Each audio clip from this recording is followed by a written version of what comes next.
Inorganic වල සාමාන්‍යයෙන් ප්‍රශ්න වලට වැඩිපුරම ඇහෙන කොටස කැටායන විශ්ලේෂණයට අදාළ ඔඩියෝ බුක් එක. කැටායන විශ්ලේෂණය කියන්නේ අපිට දීලා තියෙනවා තෝරාගත්ත කැටායන සමූහයක් තියෙන එක ජලීය ද්‍රාවණයක්. මේකේ තියෙන අයන එකින් එක පියවර 6ක් ඔස්සේ අවක්ෂේප කිරීම තමයි මෙතනදී අපි කරන්නේ. පළවෙනි කාණ්ඩය ඕන කාණ්ඩයකට අදාළව අපි දේවල් තුනක් තමයි සාමාන්‍යයෙන් කතා කරන්නේ. මොනවද මේකට දාන්නේ? නැත්නම් මොකද්ද කරන්නේ කියන එක ඒ කාණ්ඩේ පටන් ගද්දී. ඔය කාණ්ඩයක් කියන්නේ එක් පියවරට. මොනවද දාන්නේ? ඊගාවට දානකොට මොනවද හම් වෙනවා? අවක්ෂේප සහ ඒගොල්ලන්ගේ පාටවල් ගැන තමයි අපි කතා කරන්නේ. ඊට අමතරව සමහරක් කාණ්ඩවල විශේෂ විස්තරක් තියෙනවා. පළවෙනි කාණ්ඩයට යන්න. දාන්නේ තනුක HCl. අවක්ෂේප වෙනවා 3 දෙනෙක්. අපි හිතනවා ඒ 3 දෙනා මතක තියාගත්තා ලේසිම තුන කියලා. lead, silver, mercury කියන කට්ටියගේ ක්ලෝරයිඩ් අවක්ෂේප තමයි හම්බෙන්නේ. Pb2+, Ag1+, Hg1+. පළවෙනි කාණ්ඩේ Hg වල 1+. මේ 3 දෙනාම ක්ලෝරයිඩ් විදිහට අවක්ෂේප වෙනවා. මේ 3 දෙනාම සුදු පාට අවක්ෂේප. යනවා මම දාන්නේ මොනවද කියලා කිව්වා තනුක HCl හම්බෙන අවක්ෂේප තුනයි ලේසිම තුන කියලා කියන්නේ lead, silver, mercury මේගොල්ලන්ගේ ක්ලෝරයිඩ් මේ 3 දෙනාම සුදු පාටයි. විශේෂ කාරණා විදිහට උතනින් කියන්න පුළුවන් සිල්වර් ක්ලෝරයිඩ් එක තනුක හෝ සාන්ද්‍ර ඕනම ඇමෝනියා එක දිය වෙනවා. ලෙඩ් ක්ලෝරයිඩ් එක රත් කරාම දිය වෙනවා, සීතල කරාම ඉදිකට දුර වෙන අවක්ෂේපයක් දෙනවා. ඊට අමතරව එයා සාන්ද්‍ර HCl වලත් දිය වෙනවා PbCl2 කියන කෙනා. HgCl ඔය එකටවත් අදාළ වෙන්නේ නැහැ. කැටායන විශ්ලේෂණයේ දෙවෙනි කාණ්ඩේ.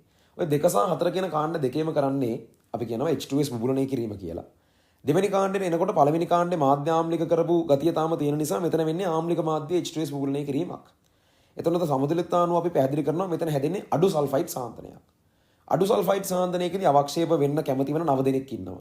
අපි ඒක කියනවා ලෙමන් බිස්කට් කුඩු රසයි, ලෙඩ්, බිස්මත්, කොපර් සහ මර්කරි ධන දෙක. මේගොල්ලෝ හදන සල්ෆයිඩ් ඔක්කොම කළු පාටයි. ඊට පස්සේ කියනවා ටින් 4ම කඩන්න ආසයි. ලෙමන් බිස්කට් කුඩු රස නිසා ටින් 4ම කඩන්න ආසයි කියලා කියනවා. ඒකට ටින් 4+ කඩන්න කියන්නේ කැඩ්මියම් 2+ ආසයි කියන්නේ ආසනික් 3+. හරි. මේගොල්ලෝ හදනවා කහ පාට සල්ෆයිඩ්. එරනම ටින් ධන දෙකක් මෙතන අවක්ෂේප වෙනවා. ඒක මලකඩ කාපු ටින් එක පාටයි, ඒක දුඹුරු පාටයි ටින් ධන දෙකේ සල්ෆයිඩ් එක. අනිත් එක නෑ ඇන්ටිමනි. ඇන්ටිමනි නම් අමතක වෙන විදිහක් නෑ. ඇන්ටිමනි නැත්තම් SB තමයි යාගේ මොකද්ද මූලද්‍රව්‍ය සූත්‍රය. ඇන්ටිමනි සල්ෆයිඩ් එක තැඹිලි පාටයි. අපි තැඹිලි පාට සාරියක් අඳගත්ත ඇන්ටි කෙනෙක් ගැන මතක් කරා. ඊට පස්සේ SB අර මං කියන්නෙම නෑ කියන වීඩියෝ එකේ කතා කරපු තැඹිලි පාට ඇඳුම ගැන කතා කරා. ඒක මං හිතන්නේ අමතක වෙන විදිහක් නෑ. සිලබස් එකේ හම්බෙන එකම තැඹිලි පාට අවක්ෂේපය ඇන්ටිමනි සල්ෆයිඩ් එක. ඊට පස්සේ කැටායන විශ්ලේෂණයේ තුන්වෙනි කාණ්ඩේ. තුන්වෙනි කාණ්ඩය කියන්නේ අවංකවම තුන්වෙනි කාණ්ඩය කියලා අපි කියනනේ මොකද උතන වැඩ තුනක් තියෙනවා. අවක්ෂේප හම්බ වෙනවා 3ක්. ඒ අවක්ෂේප ඔක්කොගෙම කැටායනේ ආරෝපණය දන 3යි. උන් 3 දෙනාගේ පාටවල් 3ක්. ඒ විදිහට 3 ඉලක්කම් ගොඩාක් අපි කියනවා කැටායන විශ්ලේෂණයේ තුන්වෙනි කාණ්ඩයට අදාළව. වැඩ තුන මොනවද? මුලින්ම අපි මේක නටවන්නේ වැඩිපුර H2S තිබ්බොත් ඉවත් කරන්න.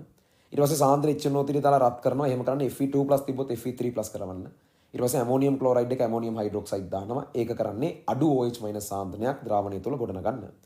ওই තත්ත්වයට තුන් දෙනෙක් අවක්ෂේප වෙනවා. එක්කෙනෙක් ඇලුමිනියම් 3+, අනිත් එකනා ක්‍රෝමියම් 3+, අනිත් එකනා Fe3+. Aluminium hydroxide, chromium hydroxide, ferric hydroxide. Aluminium hydroxide එක සුදු ජෙලටිනීය අවක්ෂේපයක්. ක්‍රෝමියම් හයිඩ්‍රොක්සයිඩ් එක නිල් කොළ පාට අවක්ෂේපයක්. ලංකාවේ ප්‍රධාන පක්ෂ දෙකේ පාට. ෆෙරික් හයිඩ්‍රොක්සයිඩ් එක මලකඩ කාපු යකඩවල පාට රතු දුඹුරු පාටයි. කැටායන විශ්ලේෂණයේ 4වෙනි කාණ්ඩේ කියන්නේ H2S බුබුලණය කරන තැනක්. මෙතනදී නමුත් මාධ්‍ය වාෂ්පිකයිනේ තුන්වෙනි කාණ්ඩයෙන් එන මාධ්‍ය වාෂ්පික නිසා අපි කියනවා සමතුලිතතාවය අනුව වැඩි සල්ෆයිඩ් සාන්ද්‍රණයක් හැදෙනවා කියලා. ඒ අනුව මෙතන අවක්ෂේප වෙනවා 4 දෙනෙක්. කොස්නිස් හුන්ස් කියලා අපි කිව්වේ මේගොල්ලන්ට. කොස්නිස් කියන්නේ කොබෝල්ට් සල්ෆයිඩ්, නිකල් සල්ෆයිඩ්, මැංගනස් සල්ෆයිඩ් සහ සින්ක් සල්ෆයිඩ්. කොස්නිස් කියලා අපිට සාමාන්‍යයෙන් ස්වර අක්ෂර සහිතව කියන්න පුළුවන් දෙන්න කළු පාට අවක්ෂේප. මුන්ස් කියන්නේ මැංගනීස් සල්ෆයිඩ් එක රෝස පාට අවක්ෂේපයක්. සුන්ස් කියන්නේ සින්ක් සල්ෆයිඩ් එක. සින්ක් සාමාන්‍යයෙන් පාටවල් පෙන්වන්නේ අපි කියන්නේ සින්ක් සිල් අරන් ඉන්න කියලා. එයාගේ සල්ෆයිඩ් එක සුදු පාටයි. කැටායන විශ්ලේෂණයේ 5වෙනි කාණ්ඩය මෙතනදී කරන්නේ ඇමෝනියම් කාබනේට් දාන එක. අපි කියනවා පහ සමානයි 2යි කියලා කතාවක් ඔතනදී. ඒ කියන්නේ කැටායන විශ්ලේෂණයේ 5වෙනි කාණ්ඩේ අවක්ෂේප වෙන්නේ ආවර්තවගේ දෙවෙනි කාණ්ඩේ කට්ටිය. හැබැයි හැමෝමත් නෙමෙයි මැග්නීසියම්ට පල්ලෙහෙන් ඉන්න සෙට් එක. ඒ කියන්නේ කැල්සියම්, ස්ට්‍රොන්ඩියම් සහ බේරියම් කියන 3 දෙනා විතරයි. ඒ 3 දෙනා කාබනේට් විදිහට අවක්ෂේප වෙනවා. ඕ ඔක්කොම සුදු පාටයි.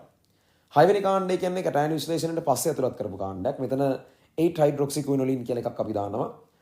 එතනදී හම්බෙනවා කහ කොළ පාට අවක්ෂේපයක්. ඒක නමක් ගමක් නම් දන්නේ නැහැ. හැබැයි කහ කොළ පාට අවක්ෂේපයක් කියලා අපි කියන්නේ. මෙයාගේ නම අපි ඉගෙන ගන්නේ නැහැ. නමුත් ඔය අවක්ෂේපය දෙන්නේ මැග්නීසියම් 2+ කියලා අපි ඉගෙන ගන්නවා. ඒ අනුව කැටායන විශ්ලේෂණයේ 6වෙනි කාණ්ඩේ ඔය විදිහට කහ කොළ පාට අවක්ෂේපයක් හම්බ වෙනවා. ඔතනින් කැටායන විශ්ලේෂණයේ සම්පූර්ණ විස්තරේ අවසන් වෙනවා.